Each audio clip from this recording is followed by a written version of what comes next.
PKU Talk, We Need to Talk bersama Rumah Sakit PKU Muhammadiyah Wonosobo. PKU Talk, We Need to Talk. Assalamualaikum warahmatullahi wabarakatuh. Bertemu lagi di channel podcast Rumah Sakit PKU Muhammadiyah Wonosobo bersama saya Dila. Sahabat PKU, kali ini kita akan berbincang ya masih seputar terkait dengan syaraf. Kali ini kita akan mengenal tentang perdarahan otak. Nah, sudah hadir bersama kita kali ini dokter spesialis saraf, Dr. Isnawana. Tanpa berlama-lama langsung saja kita sapa. Apa kabar Dokter Isnawan? Alhamdulillah baik, jumpa lagi ya bersama saya ya, jangan bosan-bosan. Ya, sahabat PKU tidak akan pernah bosan pokoknya ya, karena di sini pasti selalu ada penjelasan yang membuat kita lebih terbuka.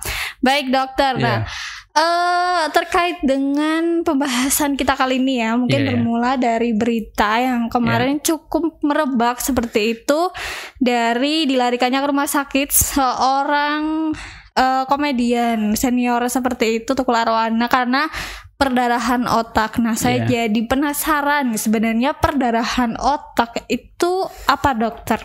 Ya, kita juga turut bersimpati terlebih dahulu ya pada komedian Tukul Arwana yang sering menghibur kita di televisi terkena penyakit yang namanya perdarahan otak. Jadi rekan-rekan harus memahami ini perdarahan otak ini sebenarnya apa. Saya akan menggunakan gambar untuk menjelaskan apa itu perdarahan otak. Jadi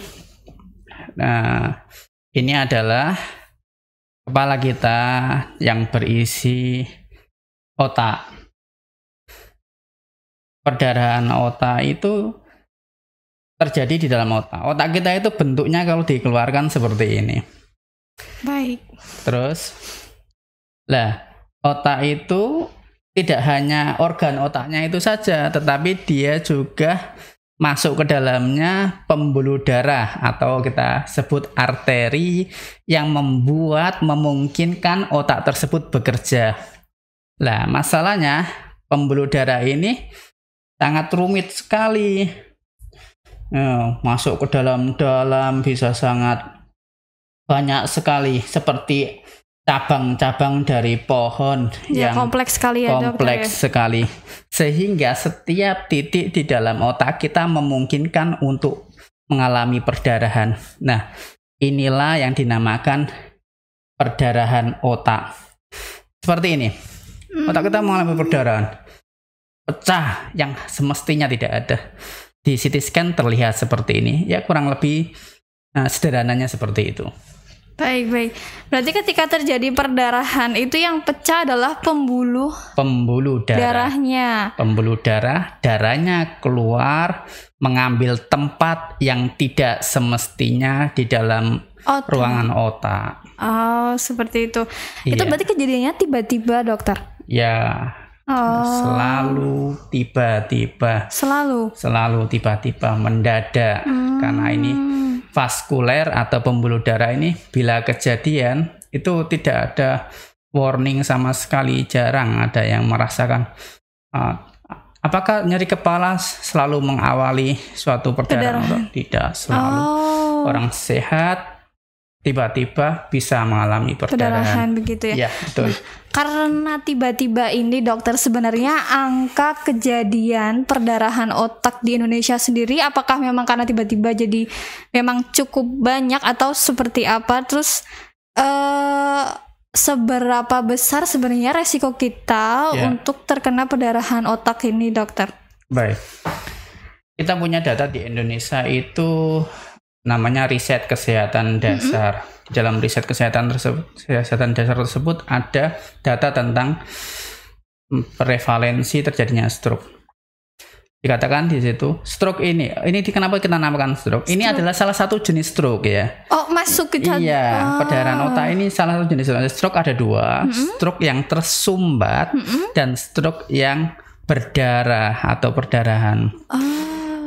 Tidak dikatakan di dalam riset kesehatan dasar tersebut berapa angka pastinya perdarahan, tetapi stroke itu angkanya sekitar 10 orang dari 1000. Nah, jadi kalau ada stroke 10 orang dari 1000, sedangkan perdarahan otak ini kira-kira ya 1/5 dari keseluruhan stroke. Jadi bisa kita ambil kemungkinan ya di antara 1.000 orang ada 2 orang yang bisa mengalami perdarahan otak. Seperti itu. Itu angkanya. Tetapi kalau misalkan kita bicara tentang praktek sehari-hari, ya, saya sendiri di Kota Wonosobo hampir bisa dipastikan setiap minggu saya menerima pasien seperti ini. Setiap minggu, dokter? Setiap minggu, bahkan pada waktu-waktu tertentu setiap hari. Bayangkan itu. Jadi kalau lihat fakta di lapangan memang cukup sering kejadiannya. Belum kalau kita melihat fenomena bahwa tidak semua pasien itu datang ke rumah sakit. Jangan-jangan angkanya lebih besar lagi. Kan ada juga yang nggak datang ke rumah sakit kan? Iya. Oh, seperti itu. Berarti sebenarnya cukup tinggi ya, dokter ya, kalau dipikir-pikir. Oh, oke. Nah, itu untuk golongan usia, apakah sebenarnya usia kita itu mempengaruhi, atau misal mungkin dari pengalaman dokter ya, apakah usia orang itu mempengaruhi? Oh, ternyata yang rentan terkena perdarahan itu adalah golongan usia sekian, seperti itu? Ya, data memang menunjukkan kalau stroke perdarahan ini sering dialami oleh orang-orang di usia 40 ke atas ya. 40, 50, 60. Semakin tua, dia semakin berisiko untuk mengalami perdarahan. Perdarahan otak di waktu muda itu jarang terjadi. Dan bila terjadi, ada sesuatu yang memang perlu diteliti lebih lanjut.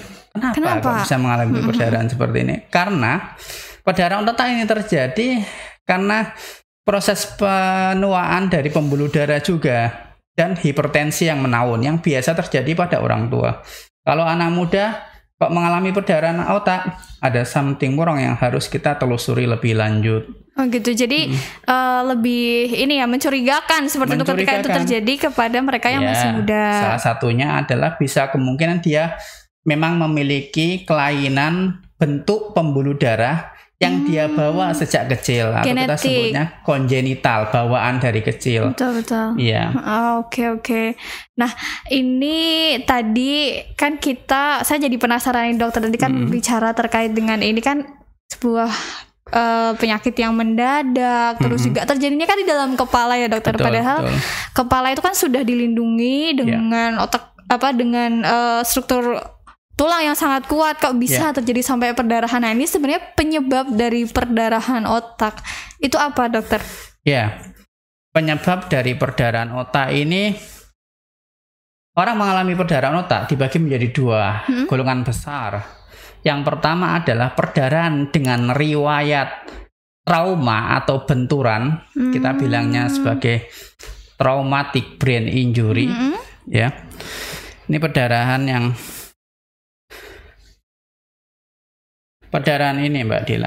Kalau misalkan orang mengalami benturan, biasanya dia mengalami antara 2 ini, epidural hematom atau subdural hematom.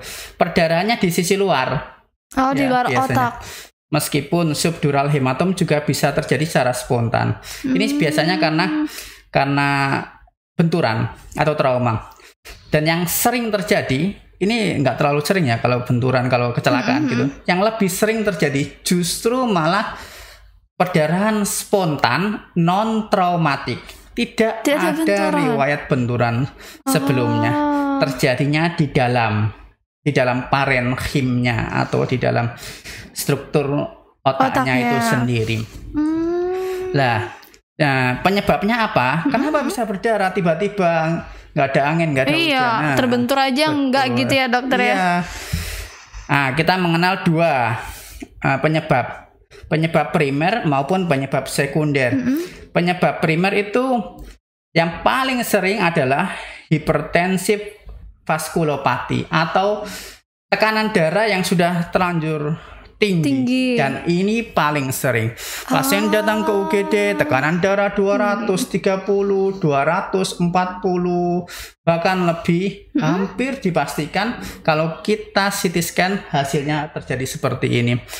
Kemudian yang kedua adalah perdarahan yang disebabkan karena suatu lesi otak yang telah ada sebelumnya. Apa itu? Contohnya arteriovenous malformation. Ini adalah kelainan pembuluh darah antar arteri dan vena yang bawaan tadi saya Iya, sebutkan. betul. Atau bisa juga mengalami tumor yang berdarah. Dia sudah ada tumornya. Tumor itu pada titik tertentu juga bisa berdarah. Hemoragik atau bleeding tumor. Atau juga bisa karena infeksi. Infeksi itu bisa mengalami peradangan di otak dan mungkin juga mengalami perdarahan. Tetapi yang lebih sering bukan sisi yang sini, tetapi sisi yang sebelah sini. Oh, ya karena tekanan darah. Tekanan darah yang Tinggi tinggi. sekali. Iya. Oke, nah ini secara tidak langsung kita malah menyenggol hipertensi begitu Iya, ya dokter betul. ya. Oh, ternyata penyebabnya Iya. seperti itu. Hati-hati dengan hipertensi. Hipertensi bukan perkara sederhana. Bisa menyebabkan yang sangat fatal sekali akibatnya. Salah satunya ini adalah perdarahan otak yang sangat fatal pada sebagian besar kasus. Oh gitu. Mm-mm. Nah, kalau tadi sebabnya itu bisa karena hipertensi atau mungkin Iya. trauma seperti itu dan faktor genetik tadi itu ya dokter ya. Itu tadi kan sempat disebutkan juga oleh dokter bahwa kadang kita itu nggak bisa mengira-ngira oh ini saya perdarahan atau seperti itu karena emang tidak ada ya. Apakah memang tidak ada sama sekali gejala atau sebenarnya ada gejalanya dokter? Sebelum terjadi, biasanya pasien tidak merasakan apa-apa. Tetapi ketika perdarahannya itu terjadi, jelas kelihatan gejalanya. Gejalanya apa? Gejalanya adalah yang paling sering adalah kesadarannya tiba-tiba menurun.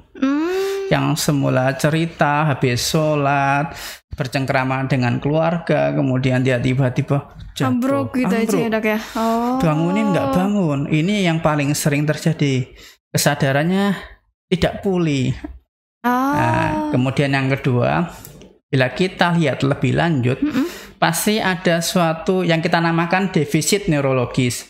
Defisit neurologis tuh kelainan yang kita periksa yang muncul pada pasien, misalkan mati separuh badannya yang kanan atau yang kiri, atau kalau misalkan dia mau mencoba bicara yang keluar ucapan yang pelo, atau keluar kata-kata yang tidak jelas, yang tidak ada maknanya, yang kita namakan pasien seperti ini mengalami afasia atau gangguan di dalam pengelolaan ucapan, pembentukan kata. Oke. Iya, paling sering terjadi seperti itu. Afasia itu ya dok ya. Afasia. Oke.